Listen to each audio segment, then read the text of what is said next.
All right, we're here down in Indianapolis at the PRI show. Gonna check this out. Should be some pretty cool stuff here. We'll talk to a few vendors. Huge thank you to Dayco Power Sports and Jay Buckley for hooking us up with passes. Ought to be pretty sweet. Can't wait to see what's in. Okay, I don't know if you guys can see, but it is motorsports as far as the eye can see. Every single different manufacturer's here. We've got a lot of really cool stuff, and we're going to talk to a few different people. We're going to find some side-by-side people and see what's new. All right, we're here with Jay Buckley from Dayco. They were nice enough to hook us up with these passes for PRI, so we'll find out what he's got coming new for the UTV world. Well, we've been working for almost 2 years now to develop a belt that's specifically for really high performance UTVs, and we know that the first thing guys do as soon as they buy one, even though they're pretty fast from the factory, is start to modify them and go faster.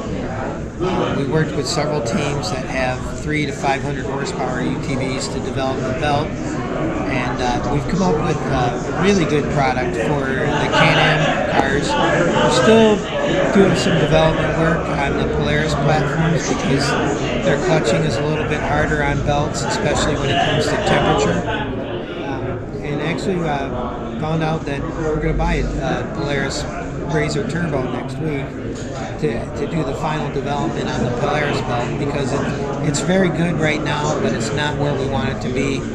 Our goal is to have the best, strongest belt in the industry, and we're there on the Can-Am, but we're not quite there with the Polaris. And coming up next is we're going to develop a belt specifically for UTV drag racing, because those guys don't have time to break in belts. They need belts that are sticky, that can stretch a little bit and absorb the shock of a high RPM takeoff.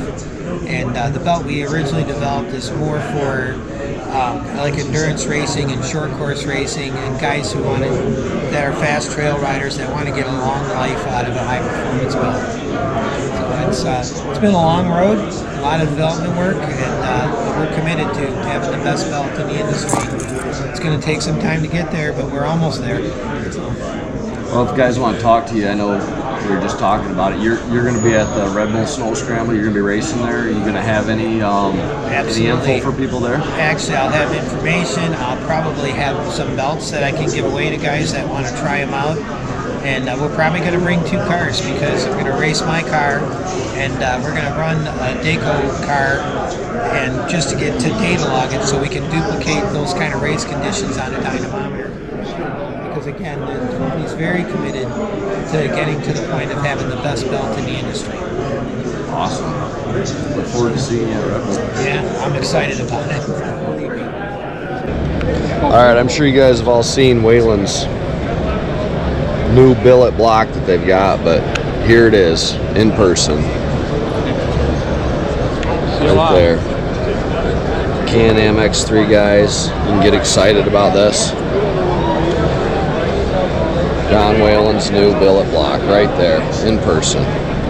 Brian Crower, he's going to give us a little explanation on his Polaris setup. We were just talking about how he's trying to get to that 300 horse number. What are we doing? So, you know, it's kind of like, especially with these motors, they're very temperamental. They're very, you know, horsepower is an enemy with this engine. So what we've learned is sometimes the housing bores are a little out of round, and that'll cause oil starvation at the bottom end, which leads up to the lifters or the connecting rod. And so we've seen a lot of, you know, burning up the mag side rod. And so basically what we did is we went to King, did an oversized bearing. Our partners at AMP, you know, we have a main stud where before we would clamp the stud, you know, torque the stud to spec, the crank wouldn't turn. So now what we're doing is we're line boring, we're torquing the case to spec with the ARP mains, line boring the case and putting oversized King bearings in there, and that's created the ability to be able to run our billet crank without issues. And you know, basically you get above 270 horsepower to the wheel on these engines. Now the bottom end, the stock bottom end, is subject to, you know, all bets are off. So basically you know, we didn't want to sell billet cranks and put them in a suspect case, so we had to kind of re-engineer the whole deal. And you know, it's like building a house. You got to start with the foundation and build up. You know, so we've addressed that problem. You know, everybody wants to run more power, so you know, we're starting to port the heads. I mean, the biggest, you know, for people say, well, what's the best bang for a buck on a Razor? You say, go to a bigger turbo, port your head.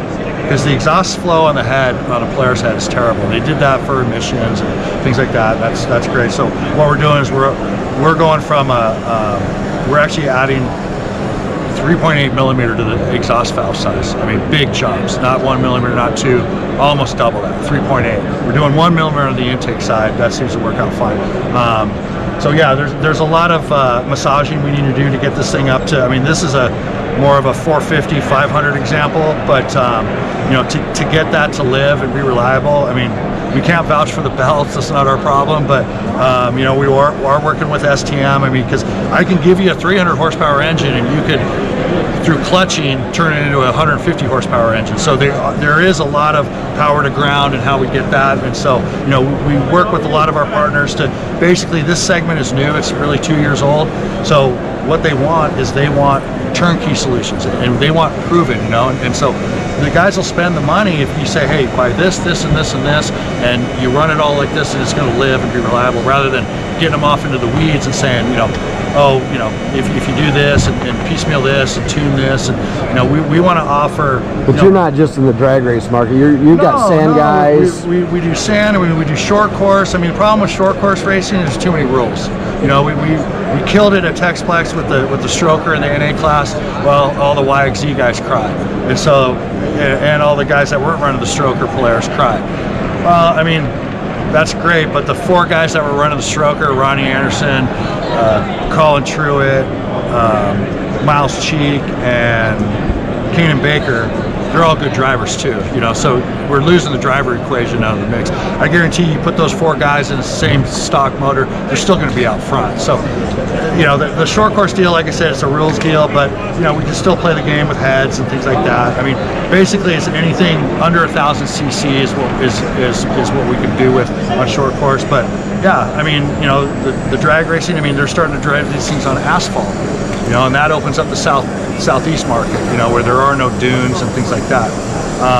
The mud market is becoming big. I mean, they have a 60-foot launch, so they need to spool up quick, and now they're, instead of going through the mud, they want to go over the mud. So there's a lot of things going on in terms of you know, trying to accelerate, spool the turbo up quick, and make full boost as soon as we can. Strokers help, you know, all that kind of thing. So yeah, but the drag racing, I mean, horsepower, drag racing is a horsepower market, and when I say drag racing, dune market, you know, the dune crowd, you know, but there's a fine line between changing belts every time and making a lot of power. So there's, you know, we try and give people options, and you know, hey, at 300 you'll have a reliable machine. You start getting into 350, you start bringing a bunch of belts with you, you know, and then the clutching and all that. Well, hey, thanks, man. You got it. Appreciate it. No problem. Thank you.